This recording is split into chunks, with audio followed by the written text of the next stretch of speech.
Time's well. Well, that was the marketing budget gone. Doug, I'll let you do the intro while I jump around a bit. Hopefully everybody's filled out their Mentimeter questionnaire. Yeah, if you haven't had a chance to do that, QR code's on the table. Get cracking because we're about to dive into some of those questions. But as Graham said, you all know Mike. I'm fairly new to the team, but I have been in Landmark for the last 3.5 years, mostly in the Optimus business, which is about conveyancing panel management. But joined the OVS team this year to work on LandmarkConnect. So what we'll do today is talk to you about that a bit more, what's going on in the industry, and how we help you navigate that as Landmark. Cool. So this was all supposed to be embedded in the slide deck, and then it all had a wobble, so we've just jumped straight into the Mentimeter. But we asked 4 questions, so thank you very much for everyone for answering them. That newsreel at the start kind of scratched the surface of all of the amount of noise and conversation that's happening and all the change that's likely to happen both in our market but also in the kind of world globally when we look at things like AI. So it's really interesting for us to get a view of our customers in terms of how much you guys are using AI at the moment. And hopefully this is interesting for you as well to look at how your peers are using AI. So this was a scale out of 10. It probably doesn't surprise me. Yeah. Well, everybody's. An interesting thing is we run a market sentiment questionnaire every year. One of the questions was, to what extent do you see AI impacting your role in the future? Last year, 46% said they don't see much impact. This year it was only 3%.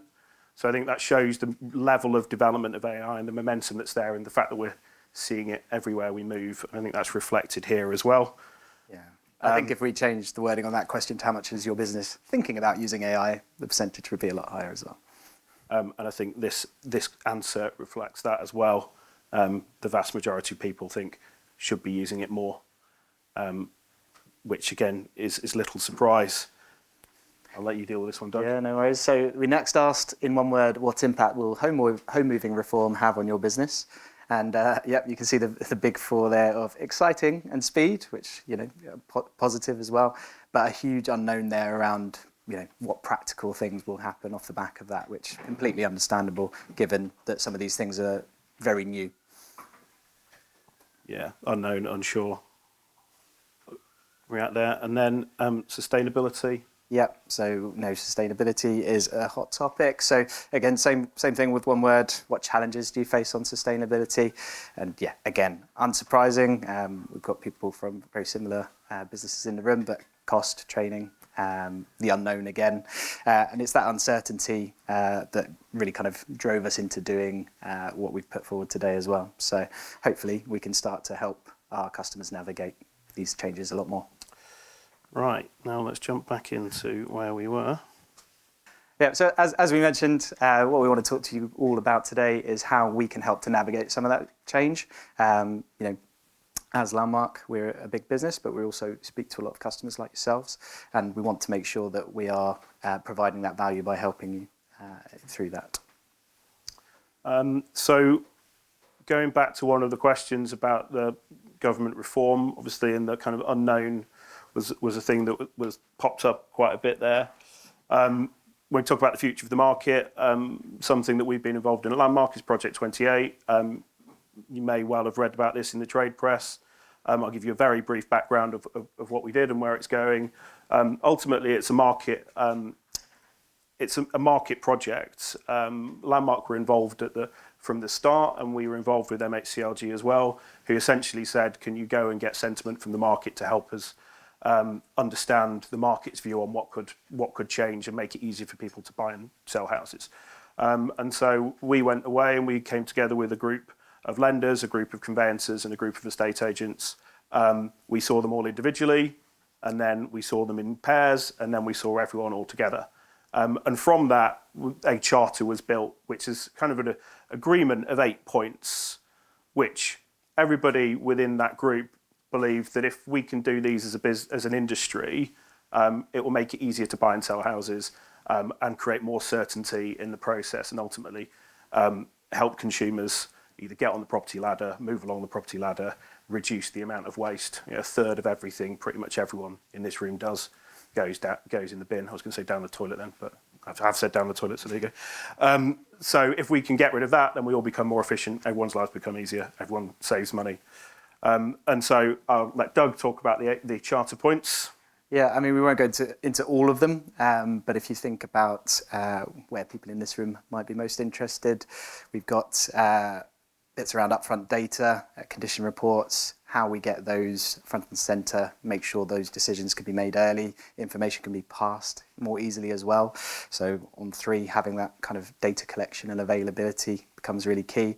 And if we can do those kind of things across the industry with our other businesses as well, then we can help speed up transactions and provide more certainty as well. Yeah, and I think the key point I'd like to make about Project 28 is it's not a Landmark thing. We've been involved and we've helped drive it, but the next phase of Project 28 is ultimately it will become industry run. So we're in the process of creating the governance around Project 28, which is registering a company, having directors of that company who are stakeholders from every part of the process.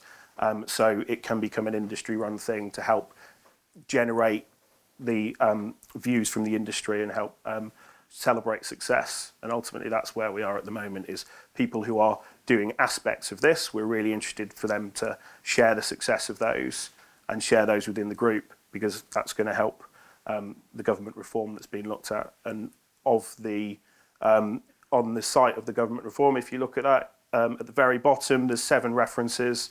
4 of those have come from work that Landmark and Project 28 have been involved in. So it's a really good sign that if you register in a part of this, it's a good way of helping guide what can happen next in the market. Absolutely. And Mike talks there about that being an industry commitment to work towards those objectives. So we have been involved from the start and therefore have been thinking about what we do as a business to help support driving those objectives as well.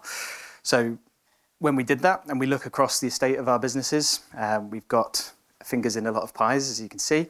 And for us, we look at some of those commitments and think about, okay, well, our value in that is potentially bringing clients together. We don't deliver a lot of the services within that, but we help provide the kind of functionality behind some of those services. So if we can allow those to start talking to each other, for data to pass between each other more effectively, more efficiently, can we deliver that speed and certainty to remove manual processes, to stop duplication, and all of those kind of things that, as Mike says, end up as waste? How do we remove as much of that from the chain as possible to get that extra speed and certainty as well?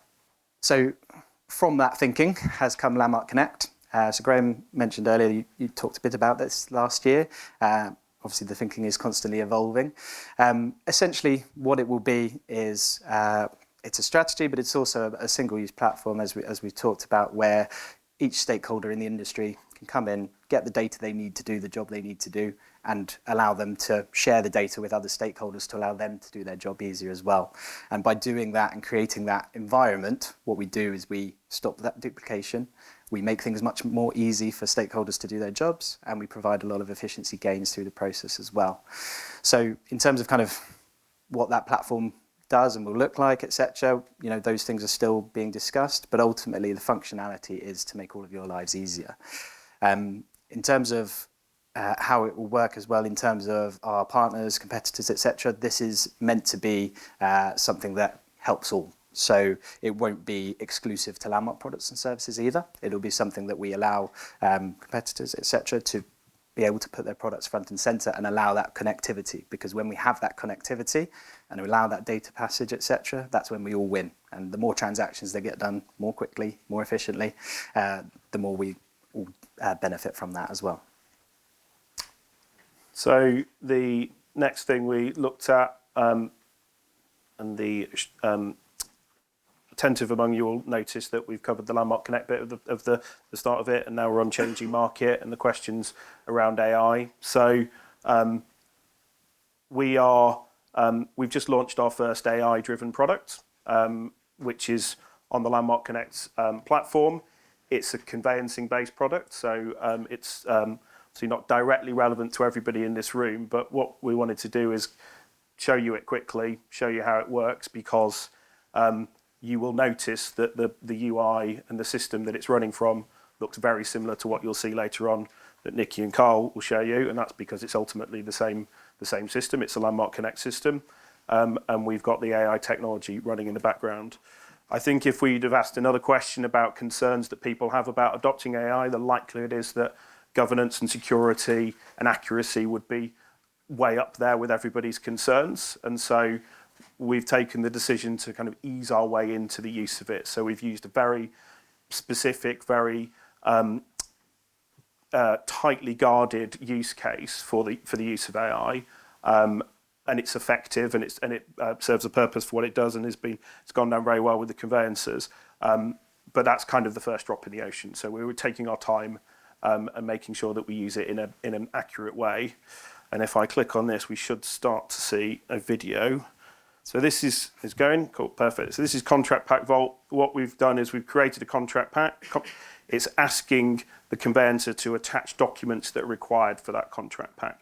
It's now screening those documents. You can see the analyzing, and it's going to pop up, and there are errors. You see the yellow line. There are errors on all of these documents, and at the top here we can see the errors. So what's happening is AI is screening those to understand what the documents are, whether they're signed, whether they've got the right number of pages, whether they're the relevant documents to the case. And you see down at the bottom this one saying it's got a signature missing, and you can see we've opened up to see there is no signature there. Our conveyancer is now deleting these erroneous documents and will reattach the accurate documents for the purpose of the demo. So the idea of this is that we know there are issues in the conveyancing process of incomplete and inaccurate documents being shared from one side to the other. The sell-side conveyancer will throw information over the fence to the other side and say, I've sent you the contract pack, there you go. But often it's not got everything in it, or the seller hasn't completed all the documentation properly, or they're waiting on the building regs forms, etc.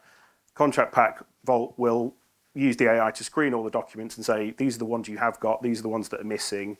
If you have signatures missing on them, or you've only scanned the odd sides, not the even sides, the AI will flag all of that up. So it's a really specific small use case of AI, but one that we can use across the surveying and valuation industry as well. If you think about the ability to screen documents, forms, site notes, SCT reports, specialist reports, etc., what could we help streamline your business processes using that kind of technology, which is within the Vantage platform already?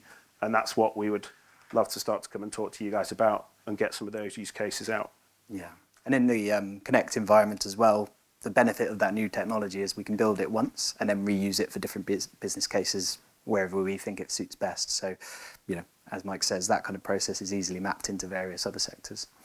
I made that video purposely really short because I didn't want an awkwardness of me watching a video and not talking after I'd said my spiel. I think it's been finished for about 2 minutes now, hasn't it? Yeah, fine. Black screens helped. Yeah. And the last bit for us to move on to is the third point we talked about at the beginning, which is around sustainability. Yeah, and I think, to start off with, again, this fits into how we want to come talk to our customers about everything really, which is a more consultative approach. What are the problems you're facing? Is it, as we saw in the question and answers earlier, is it the unknown? Okay, how can we help you get to that known position? So when we talk about net zero, our strategy very much so at the moment is to have that team that goes out and consults with our clients. We've got a purpose-built team in our Landmark Legal business today that will go and do that, understand the problems our clients are facing, and then work with them to help navigate those. So, look at the journey that they need to do to get to, whether it's net zero, whether it's by 2030, 2050, etc., and help them to kind of look at the risks involved in that, how they can navigate those as well. And this team we have, it's built off legal experts. So one of the guys in the team, he helped draft the guidance for the Law Society. So, these are very skilled people, very skilled individuals, and we're talking to a number of customers at the moment around how they can come in as consultants to have those conversations and help, upskill your teams really to get towards that goal so that it's a self-sustaining cycle.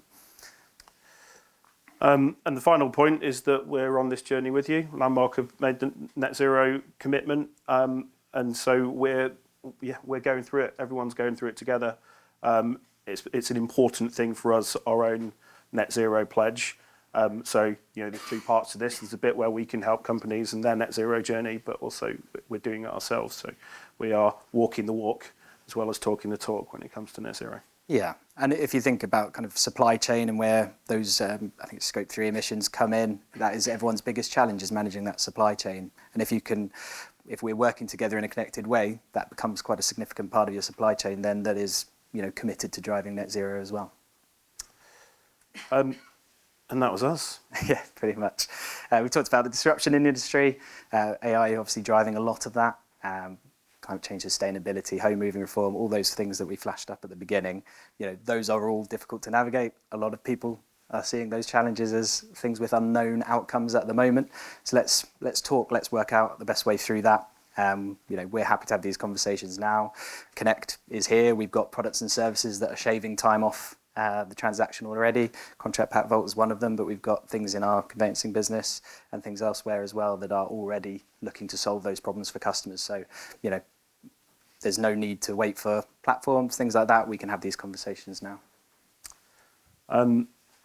So that was us. Thank you, Doug. I will now pass you on to Lee. I think last time we had a summit, we did it on the eve of a general election, and today it's the day after the budget. So the highlight of the show last time was WA Comms talking about the election.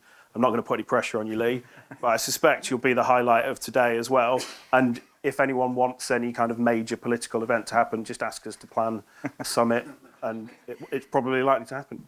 So thank you very much. Lee, over to you. We're doing mics now?